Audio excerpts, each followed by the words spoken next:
दोस्तों, अब हम आपको रमन त्यागी की शादी पार्ट 5 में ले चलते हैं।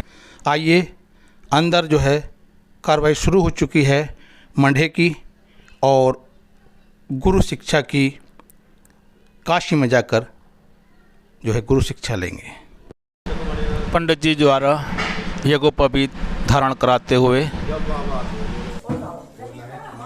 मेखला धारण कराते हुए और नीचे चरण खड़ाऊ पहनाकर अब इनको भिक्षा मांगने के लिए भेजेंगे।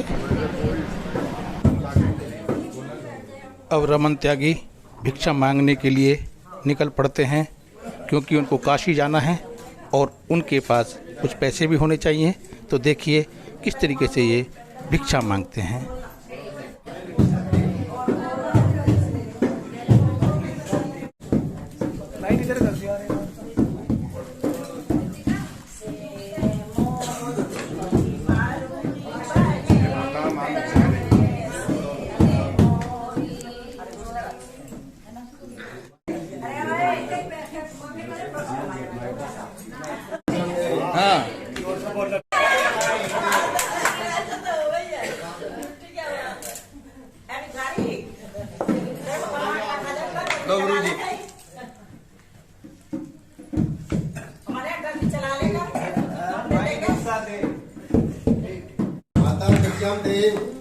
यार इतनी संस्कृत में ना यार फिर इंग्लिश में बोलना पड़ेगा, संस्कृत में बोल सकते ना, इंग्लिश बोलेंगे फिर।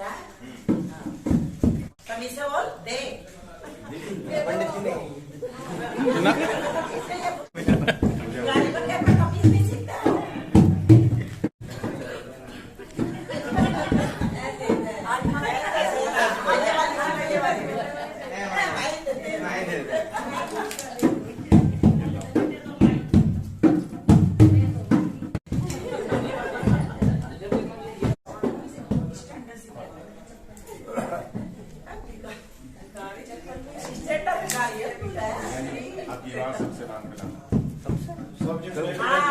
सबसे मांगेगा जब तो एकदम मिलेगा। हाँ डालो डालो डाल लेगा। लेकिन हम तो भी बिगाड़े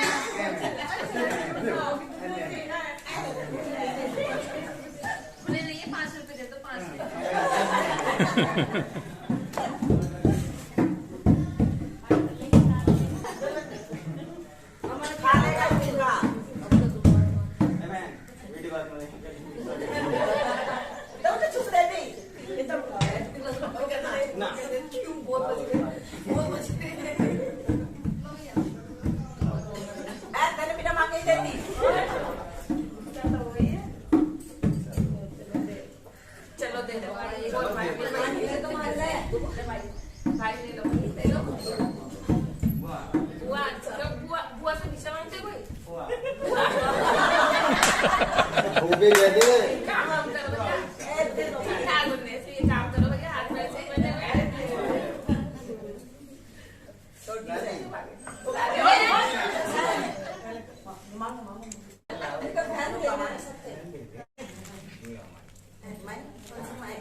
अब लो तकते हैं।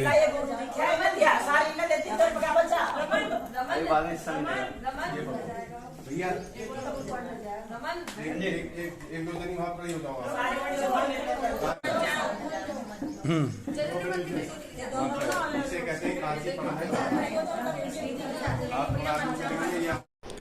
गुरु गृह पढ़न गए रघुराई, अल्पकाल सब विधा पाई।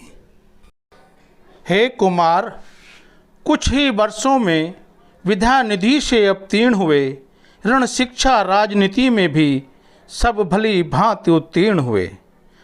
अब मैं तुम्हें सिखाता हूँ विज्ञान विवेक योगियों का उस ऊंचे पद पर पहुँचाऊँगा जो पद है तत्वदर्शियों का। हे रमन, अंतिम ज्ञान है आत्मिक यथार्थ, गुरुमुख से जिसने सुना जीवन हुआ कृतार्थ। 5 तत्व 10 इंद्रियां हैं सर्वत्र समान, देह सदा अज्ञान है देही जिसमें ज्ञान। 10 पंच मध्य चैतन्य एक जिसका प्रकाश सारों में है, जैसे दिनकर का गुप्त तेज चंद्रमा और तारों में है। उस प्रकाश द्वारा ही शरीर चैतन्य दिखाई देता है, वह व्यापक वह चैतन्य तत्व संपूर्ण सृष्टि का नेता है। वह ही सच्चिदानंद तुम हो, वह ही निज देश तुम्हारा है, जो 3 गुणों से ऊपर है, जो पंच कोश से न्यारा है। व्यवहार जगत में कर्म लिप्त कहलाता वह जीवात्मा है, वास्तव में वह ही तत्सत है, परमात्मा है विश्व आत्मा है। दृष्टा दर्शक दृश्य वह ही ज्ञाता ज्ञान, सब उसका ही रूप है, सब में वही समान। कट सकता नहीं शस्त्र से वह, ज्वाला भी जला नहीं सकती, उड़ सकता नहीं पवन से वह, वर्षा भी बहा नहीं सकती। उत्पत्ति मरण सब कल्पित है, इनका उसमें है लेश नहीं। आनंद रूप वह स्वयं सदा, उसके स्वरूप में कलेश नहीं। उसमें ही विविध शरीर सदा, बनते हैं मिटते जाते हैं, जिस भांति पुराने होने पर वस्त्रादि बदलते जाते हैं। आत्मा कांत स्वरूप है, देह भ्रांत ही भ्रांत, इसी बात पर एक अब देते हैं दृष्टांत। मिट्टी के बड़े विविध विध हैं, सबके सब जल से भरे हुए, वे एक जगह या कई जगह या बहुत जगह हैं धरे हुए। देखो रवि है आकाश मध्य, छाया संपूर्ण घड़ों में है अटल एक ही महातेज, माया संपूर्ण घड़ों में है। जिस घट को अब लोकों जाकर मारतंड दृष्टि में आता है, नाना स्वरूप में नाना विध नाना प्रकाश दिखलाता है। अच्छा अब घड़ा टूटता है, गल गया सहारा नहीं रहा, सूरज भी है छाया भी है, पर वह उजियारा नहीं रहा। इसी भांति संसार में घट रूपी है देह, छाया रूपी जीव का यही निश्चित गेह। श्री सूर्य रूप है एक ब्रह्म, जो सब पर तेज डालता है, यद्यपि अव्यक्त यथार्थ वही, पर नाना रूप भासता है। जो घड़ा टूटता जाता है, वह सब मिट्टी ही मिट्टी है, छाया फिर दृष्टि नहीं आती, यही धोखे की टट्टी है।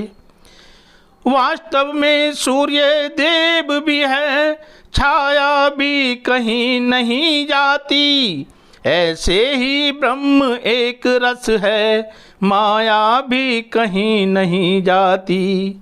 छाया का आना जन्म हुआ, जाना मरना कहलाता है, सोचो तो जन्म ना मरण कहीं, सब स्वप्न दृष्टि में आता है। इसी भांति संसार का चलता है सब काज, यहाँ न कोई प्रजा है और ना है नरनाज। तुम सच्चे बनो कर्म योगी, निष्काम करो कर्तव्य सदा, निज ज्ञानानल में भस्म करो हो तव्य और भवितव्य सदा। जिस भांति सृष्टि का मूल तत्व सर्वव्यापक चेतन ही है, नरमंडल के सुख का त्यों ही अच्छे निरप का शासन ही है। प्राकृतिक चक्र जब चलते हैं, थल को तब जल कर देते हैं। राजाओं के भी सिर फिरते तो उथल पुथल कर देते हैं। जैसे चेतन की लीला में चलता न किसी का चारा है, त्यों ही शासक के चक्कर से सब जगह मनुज भी हारा है। अनुकूल प्राकृतिक घटना हो, नृप का शासन भी अच्छा हो। मन को सत्संगति मिलती हो, तन को भोजन भी अच्छा हो। संबंधी नातेदार सभी व्यवहार ठीक निज रखते हों। सच्चाई और नियम पूर्वक व्यापार सभी के चलते हों।